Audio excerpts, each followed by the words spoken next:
Hello student, श्रुति tutorial में आप सभी का स्वागत है। आज हम लोग पढ़ेंगे एनसीईआरटी क्लास 10th। ठीक है, सब्जेक्ट है साइंस, जो कि है अध्याय 3। ठीक ना। तो देखेंगे हम लोग अध्याय 3 में क्या है, धातु एवं अधातु। ठीक है, धातु एवं अधातु क्या है, इस विषय को हम लोग आज जानेंगे, है ना। तो देखिए, ये जो सब्जेक्ट है धातु एवं अधातु, ये मैट्रिक ही नहीं बल्कि 9 क्लास 10th क्लास 11 12 और अदर एग्ज़ाम में भी, रेलवे, बैंक वगैरह वगैरह में भी ये चैप्टर का काम आता है, इसलिए इसको ध्यान से पढ़िए। तो देखिए, तत्वों को उनके गुणधर्मों के आधार पर धातु एवं अधातु में वर्गीकृत किया जाता है। ठीक है, किनके गुणधर्मों के आधार पर, तो तत्वों को गुणधर्मों के आधार पर, है ना। तो देखिए, धातु के कुछ उदाहरण है। आयरन बोले तो फेरिक ऑक्साइड, एल्यूमिनियम, एल और चांदी आर्गन, है ना, कॉपर है। ठीक है, फिर है कुछ अधातु के उदाहरण है, जैसे हाइड्रोजन है, नाइट्रोजन है, सल्फर है, ऑक्सीजन है। ठीक है, फिर देखिए भौतिक गुण इसके क्या होते हैं धातु के, हम लोग देखेंगे, है ना। तो देखिए, भौतिक गुणधर्म क्या है, धात्विक यानी धातु क्या है भाई, धात्विक चमक, यानी धातु की सतह चमकदार होती है ना। और अधातु में क्या है, अधातु में चमकीली नहीं होती, यानी कि आयोडीन अधातु होते हुए भी चमकीला होता है। ठीक है, अधातु जो यानी आयोडीन जो है, यानी नमक क्या है, अधातु होते हुए भी चमक होते हैं, कठोरता, है ना। तो कठोरता हम लोग देखेंगे, धातुएं सामान्यतः कठोर होती है, मतलब इसको सामान्य तौर पर देखा जाए तो कठोर ही होता है, लेकिन लिथियम, सोडियम, पोटेशियम मुलायम होते होते हैं और इन्हें चाकू से काटा जा सकता है ना बाबू, इन्हें क्या है, चाकू से काटा जा सकता है। तो देख रहे हैं ना आप लोग, इन्हें क्या है, चाकू से काटा जा सकता है, यानी ये अधिकतर कठोर नहीं होते। अधातु क्या होते हैं, अधिकतर कठोर नहीं होते हैं। कार्बन का एक अपरूप हीरा है जो सबसे कठोर प्राकृतिक पदार्थ है, यानी कुछ कुछ ऐसे भी होते हैं कठोर होते हुए भी वह क्या है, अधातु है। फिर देखिए इसका रूप, धातुएं कमरे के ताप पर ठोस रूप में पाई जाती है ना, केवल मरकरी पारा को छोड़कर जो द्रव रूप में पाया जाता है। ठीक है, अधातु इधर देखिए, अधातु में ठोस या गैसीय रूप में पाई जाती है ना, यानी अधातु केवल ब्रोमीन को छोड़कर जो सरल रूप में होती है, अधातु में आघात वर्धनीय नहीं होती है ना, आघात वर्धनीय नहीं होती है। और इसमें क्या है, कुछ धातुओं को पीटकर पतली चादर के रूप में परिवर्तित किया जा सकता है, लेकिन अधातु में ऐसा नहीं है। हम लोग फिर देखेंगे आगे में तन्यता, यानी इसको जितना से पीट करके कम से कम छोटे छोटे कण में हम लोग विभक्त कर सकते हैं। अधातुओं को पतली तार के रूप में खींचा जा सकता है, अधातु में तन्य नहीं होती है। ठीक है, विद्युत व ऊष्मा के चालक, सामान्यतः धातु में विद्युत व ऊष्मा के यानी कि कुचालक होती है, यानी सुचालक होती है, सॉरी। सामान्यतः धातु में विद्युत का यानी विद्युत व ऊष्मा की कुचालक होती है, जैसे सीसा, मरकरी, ये क्या है, कुचालक है।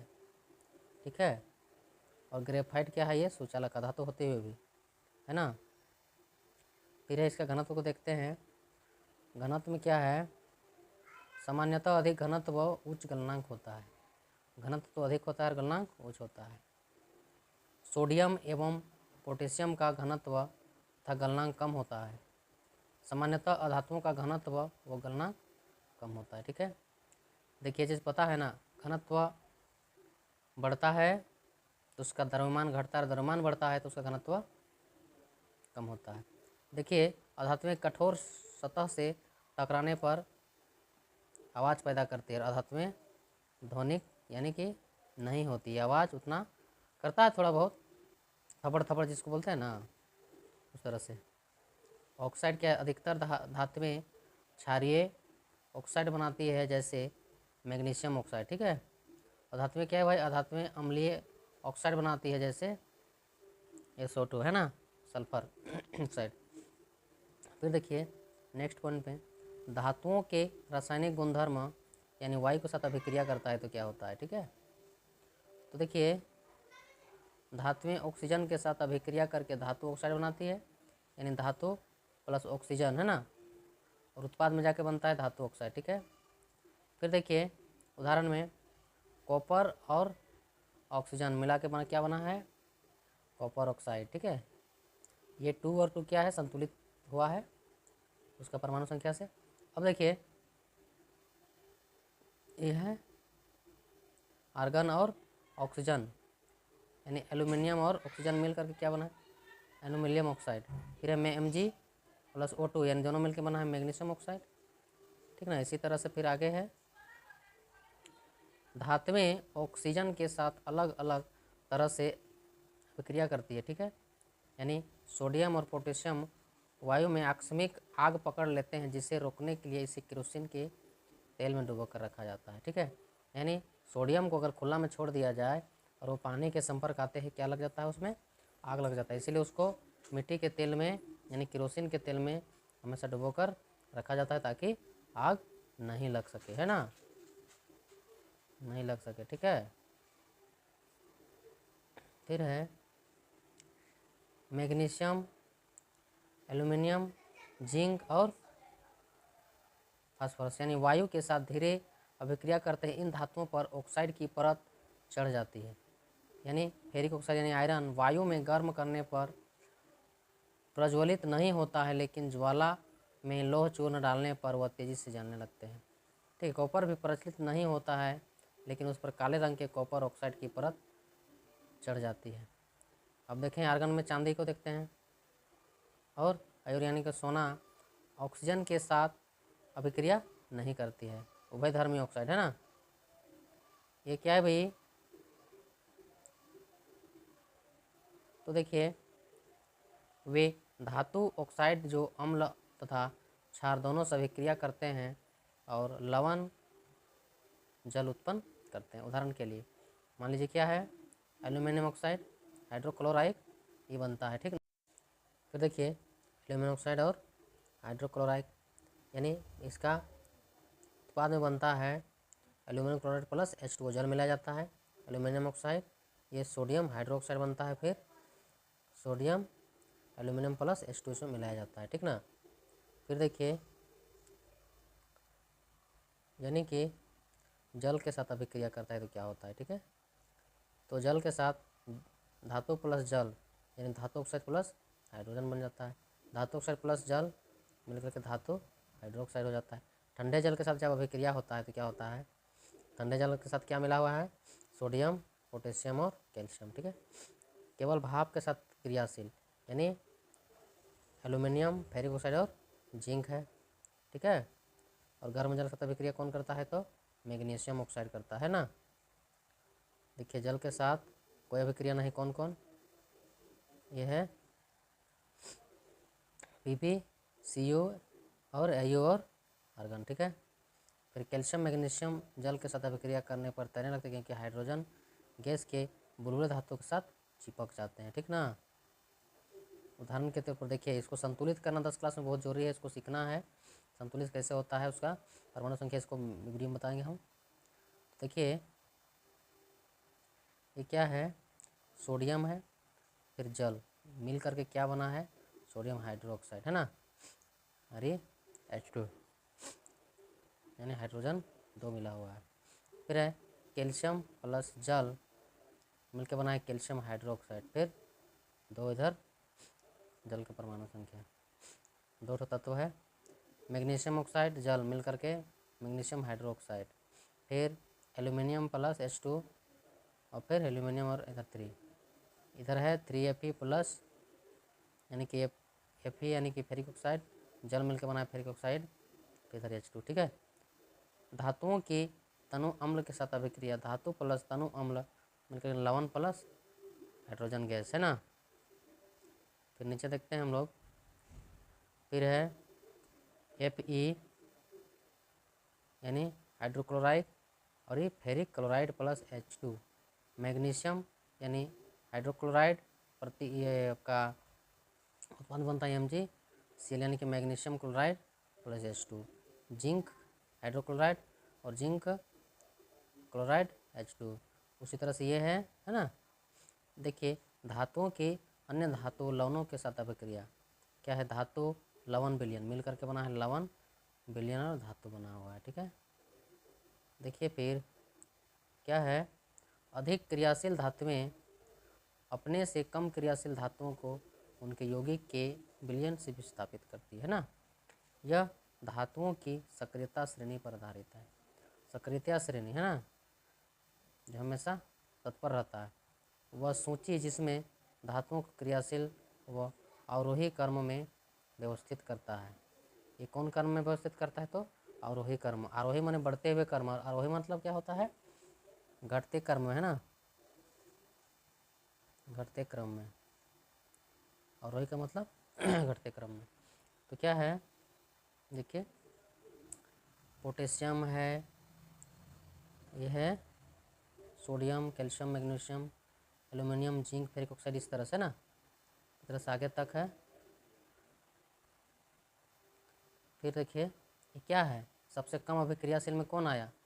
तो एयू आया है। यानी धातुओं की अधातुओं के साथ अभिक्रिया तत्वों की क्रियाशीलता संयोगता कोष को पूर्ण करने की प्रवृत्ति के रूप में समझी जाती है। इन धातु के परमाणु अपने संयोगता कोष से इलेक्ट्रॉन त्याग करते हैं और धनायन बनाते हैं, है ना। जब आयन में प्लस आए तो क्या होता है? ऋणायन होता है और माइनस होता है धनायन में। माइनस होता है उधर प्लस हो जाता है। ठीक है, क्या है? सोडियम क्लोराइड निर्माण। सोडियम में क्या है भाई? 2 आउट और 1 है, यानी 2 इधर निकला हुआ, 1 इधर, तो माइनस में चला गया। ये सोडियम धन आयन है ना। देखिए सोडियम का क्लोरीन ऋण आयन में आ गया है। ठीक है, फिर देखिए आयनिक यौगिक क्या है भाई? देखेंगे हम लोग। आयनिक यौगिक विपरीत अवशेषित आयन एक दूसरे को आकर्षित कर तथा मजबूत स्थिर विद्युत बल में बांधकर यानी आयनिक यौगिक बनाते हैं। आयनिक यौगिक गुणधर्म क्या है? भौतिक प्रकृति। ये ठोस व कुछ कठोर होते हैं। ठीक है, ये सामान्यतः भंगुर होते हैं। गलनांक एवं क्वथनांक। आयनिक यौगिकों का गलनांक और क्वथनांक बहुत अधिक होता है, दोनों होता है ना, गलनांक भी और क्वथनांक भी होता है।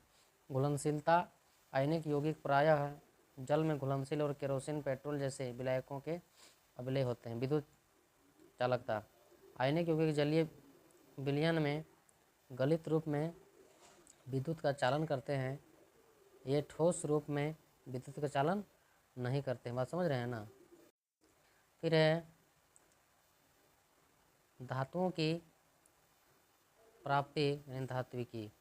खनिज पृथ्वी के प्राकृतिक रूप में उपस्थित तत्वों में यौगिकों के खनिज यानी को खनिज कहते हैं। क्या है? अयस्क क्या है? वे खनिज जिसमें धातु अधिक मात्रा में पाई जाती है। अयस्क किसे कहते हैं उस बारे में ना, उसे निकालना लाभकारी है, उसे अयस्क कहते हैं। सक्रियता श्रेणी एवं संबंध धातु कर्म। ठीक है, हम लोग देखेंगे। यानी अयस्क वे खनिज जिसमें धातु अधिक मात्रा में पाई जाती है और उसे निकालना लाभकारी होता है, उसे क्या बोलते हैं? अयस्क बोलते हैं। सक्रियता श्रेणी एवं संबंध का क्या है? पोटेशियम है, उसके नीचे सोडियम है, फिर है कैल्शियम, मैग्नीशियम और एल्यूमिनियम। ये सबसे अधिक क्रियाशील है, स्वतंत्र रूप से नहीं मिलती विद्युत अपघटन, है ना। फिर मध्य क्रियाशील में है जिंक है, फेरिक ऑक्साइड है, और फेरस है और के ऊपर है। यानी कि सबसे कम क्रियाशील यानी अभिक्रियाशील आर्गन और आयु यानी स्वतंत्र रूप से पाई जाती है। धातुओं का निष्कर्षण। अयस्क से धातु प्राप्त करना। चरण 1 में अयस्कों का समृद्धिकरण, 2 में धातु का निष्कर्षण, 3 में धातुओं का परिकर्षण, है ना। अयस्क को देखेंगे हम लोग थोड़ा सा। अयस्क देखिए, अयस्क का सांद्रण उच्च, इसका 3 पार्ट है। एक है देखिए, एक तरफ है ये उच्च क्रियाशील धातु में गलित धातु का विद्युत अपघटन, फिर है शुद्ध धातु। जैसे मध्य क्रियाशील धातु में देखिए सल्फाइड अयस्क है और कार्बोनेट अयस्क है, यानी जिंक क्लोरीन, ये क्या बोलते हैं? जिंक कार्बोनेट, और ये HCS जिंक। निम्न क्रियाशील धातु में सल्फाइड है और फिर अयस्क का है इधर। ठीक है, अब ये देखिए जो मुख्य है कुछ मुख्य परिभाषाएं।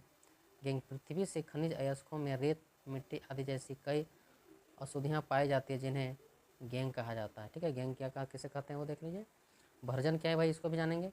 सल्फाइड अयस्क को वायु की उपस्थिति में अधिक ताप पर गर्म करने पर यह ऑक्साइड में बदल जाता है, इस प्रक्रिया को भर्जन कहते हैं। ठीक है, उदाहरण के लिए मान लीजिए जेडएनएस है, सॉलिड है ना, जिंक सॉलिड है प्लस ऑक्सीजन है, तापमान में जिंक ऑक्सीजन और सॉलिड पर आ जाता है। ठीक है, उसी तरह से अगला है, फिर देखिए निस्तापन में क्या है बाबू, निस्तापन कार्बोनेट अयस्क को सीमित वायु में अधिक ताप पर गर्म करने से यह ऑक्साइड में बदल जाता है, इस प्रक्रिया को निष्पादन कहा जाता है ना।